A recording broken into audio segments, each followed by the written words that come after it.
My investment portfolio could be a lot bigger right now if I hadn't done these things. From picking overpriced platforms to messing around with actively managed funds to overcomplicating things. Here's the biggest investing mistakes I've made and in some cases continue to make so you don't have to. Stick around to the end because I'll also briefly discuss some mistakes I've made with this YouTube channel. Before we jump in, here's a bit of context about me. I'm 26, married and bought my first home last year. My combined stocks and shares ISA and SIP portfolios are about 50 to 55k. It fluctuates quite a bit at the moment with the Trump tariff, so I'm not sure about the exact figure, but it is somewhere between 50 and 55,000.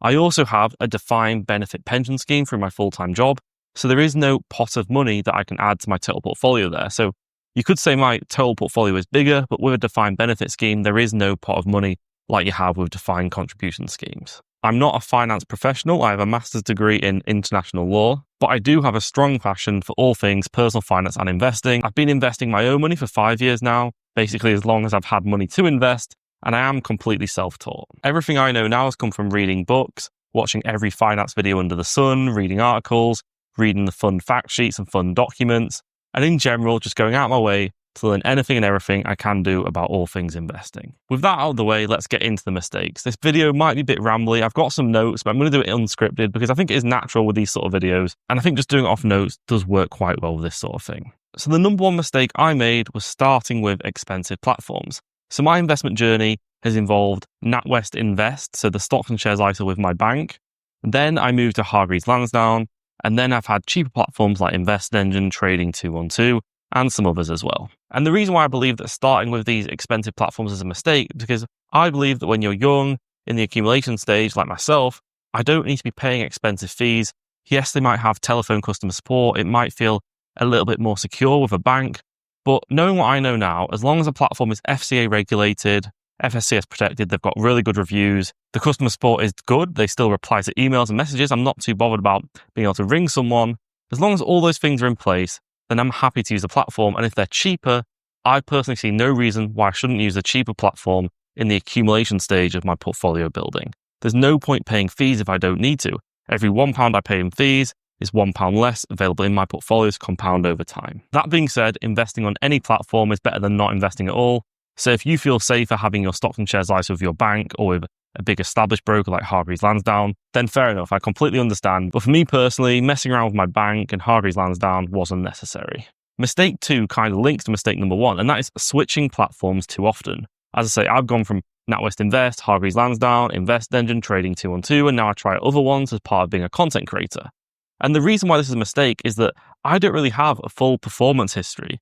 I've got all these individual platforms' performance, and even with a portfolio tracker, I can't even get a full picture because some of the funds that I used on the earlier platforms I used are just not available on these portfolio trackers. So it's kind of impossible for me to know how successful I've been as an investor to date. I have data from the last couple of years when I've been using ETFs and individual stocks mainly because they're easy to track. But when I was using mutual funds, OEICs, the sort of managed portfolios on the earlier platforms, it's much harder to know how well they did and get a full picture of my investing journey. So the reason why that's a mistake for me is I do think it's nice to have that full performance history and be able to see what exactly you've achieved. This is a mistake that I can only fix to some extent though, because as part of being a YouTuber creating personal finance videos, I do think it is important that I try out loads of different platforms because how can I honestly give my opinion on a platform if I haven't used it? So in my situation now, I do try out all platforms, but if I wasn't creating content, I'd use 1, maybe 2 platforms maximum. And the reason why I'd say 2 is because sometimes it can make sense to have stock picking on one platform, funds on another. But any more than 2 platforms, I do think it does overcomplicate things and it just makes tracking your portfolio unnecessarily difficult, even with a portfolio tracker. Okay, mistake number 3, starting with managed portfolios and actively managed funds. So with the first platform I use, it's basically one of those where you get matched to a risk tolerance and you pay quite a high fee, like 0.5, 0.6% plus for these managed portfolios. And all they are, these ones we get cautious, moderate, adventurous, and bits in between.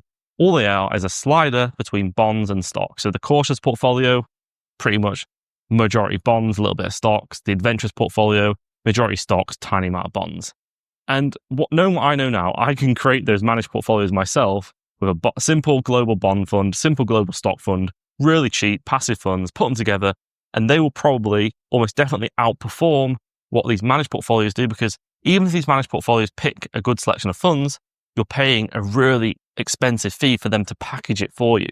And also, not only is the packaging expensive, the actual funds in these managed portfolios are pretty terrible in general, or they have terrible allocations. They usually have a home bias, like massively overweight the UK.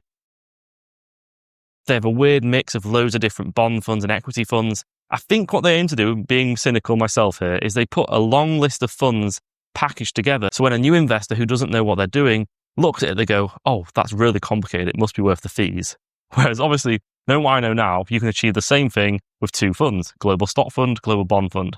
You don't need an individual fund for each region, an individual bond fund for corporate bonds, UK bonds, US bonds. You can get these all in one fund. I do believe they make it deliberately complicated to make it seem confusing for new investors, so they go with a managed option. And the second part of this, once I got away with these managed portfolios type of thing, when I moved to Hargreaves Lansdown, I started looking at actively managed funds. So even by now, I'd done a lot of reading, watched a lot of videos on passive being active. The data is clear that most active funds underperform a simple passive fund.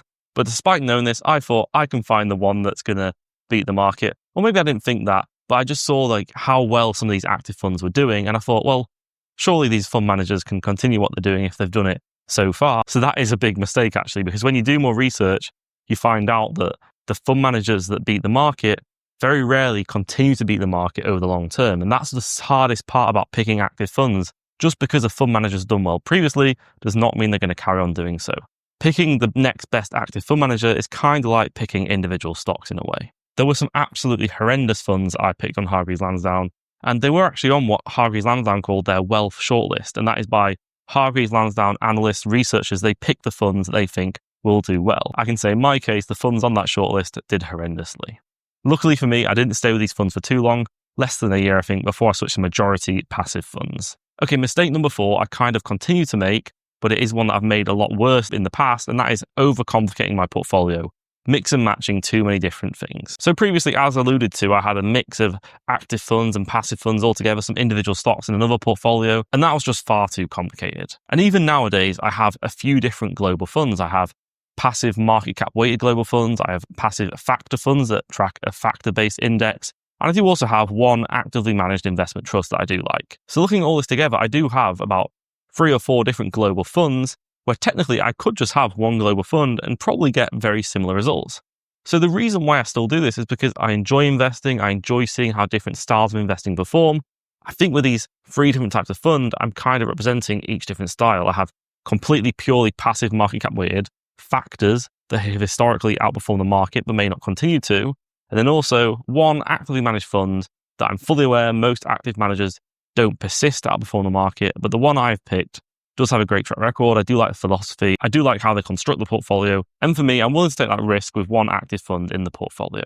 So whilst this is a mistake, I am the sort of person that does want some degree of complication in my portfolio because I enjoy it. If I didn't enjoy investing, I personally would just go one passive global market cap weighted fund. I don't need all this if I didn't enjoy investing. That being said, what I want to do going forward to make things a bit simpler is try and get it in that core satellite method. So in the core, I can have a passive global market cap weighted fund. Then in my satellites, I can have my factor funds, my active funds, and then I still get to put my own spin on things, but I can think of my portfolio as being a lot more deliberate in its construction. The last point I want to make here is that overlap isn't necessarily a problem. A lot of people think that having loads of different global funds is bad because you have overlap and you're doubling down. Well, actually, if you have 2 funds with the exact same weightings, then your overall portfolio is the same weighting. If I have one fund that's 70% US, or I have 2 funds that are 70% US in my portfolio, the overall portfolio allocation is the same, 70% US. So overlap isn't a problem in that sense. Overlap becomes a problem when your portfolio becomes so complicated that you don't know what the allocation is, it's not deliberate, and you're just kind of buying a piece of a fund every time you hear about something new and exciting. That's when it's a problem. Okay, mistake number 5. Comparison is the thief of joy. Whether purposefully or subconsciously, I've definitely fallen into the trap of comparing my portfolio to others, people my age, people a bit older, people a bit younger. And it really is true that comparison is the thief of joy. I don't want to take away from my achievements. I really am happy with what I've achieved at my age. 26, 50k portfolio. I've bought my first home from utilizing a lifetime ISA, and I'm working on my passion, creating this finance content alongside working a full-time job. Everyone's circumstances are different. So there's no point comparing yourself to someone else. Me personally, there's no point me comparing myself to someone who's lived at home for 5-10 years and not had any expenses. Of course, they're going to have a greater portfolio than me if they can save 100% of their income. So I would say it's always nicer to be kinder to yourself. Look at your achievements, regardless of how big or small your portfolio is. Remember that if you're investing at all, you're doing better than the average person in the UK. Moving on to mistake number 6, and this is a mistake that I could make going forward, and that is over-investing. It definitely is easy once you get into investing, once you get into personal finance, to swing too far the other way and get too far into the FIRE mode, financial independence, retire early, and just saving and investing every penny you earn after you've paid your bills. And what we've got to remember is life is for living. There's no point saving and investing everything to retire at 50 or whatever, and then just not living for the other 30 years of your adult life. There's definitely a balance to be struck. And I do think I have it pretty good at the moment. I still go on holidays, I eat out at restaurants, I get takeaways. Luckily, my hobbies are quite cheap, so I don't have to worry about that. I play pool and snooker, and I listen to history and finance and politics podcasts. I'm quite boring in that regard. But if I ever get to the point where I'm saving and investing everything and just not enjoying life, then that is too far. There really is a balance to be struck. And over-investing, having millions of pounds in retirement, I would definitely look back and say, did I really need this much in retirement, and could have I enjoyed my life more? Okay, so that's the 6 investment mistakes that I've made, continue to make, or possibly could make in the future. And to finish up, I wanted to briefly mention the mistakes I've made with this channel. So what I've done with this channel is I think I've kind of fallen into the trap of over-promising things. I reply to comments or make community posts that I'm planning on making certain videos on certain topics that I want to cover. And I don't like promising things and then not delivering on it, because it's just not a good look, really. So I need to stop doing that.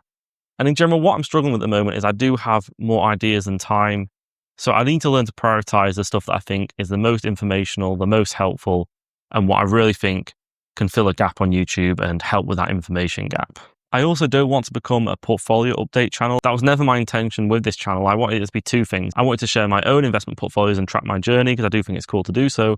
But also I wanted the majority of my videos to be informational and kind of share the things that I've learned along the way, because I do think there really is a big gap in the UK of just things not being taught. How are you meant to know these things if no one teaches us? And that's really what I wanted to do with my channel, especially with ETFs, like how to research ETFs. And the only way I found out myself was dozens and dozens of hours of researching, watching videos, reading fact sheets. So going forward, I really just want to focus on providing value on this channel whilst not over-promising, and providing as much information as I can whilst getting the balance right. I really am thankful for everyone who watches this channel, comments or likes. I absolutely love it. It's one of the best things that's happened in my life, and I'm not even exaggerating. I really do enjoy making this content, interact with everyone in the comments. I really, really do appreciate it. Anyway, that's it for this video. As always, thank you for watching, and let me know what your biggest mistakes are, or what mistakes you continue to make, in the comments below.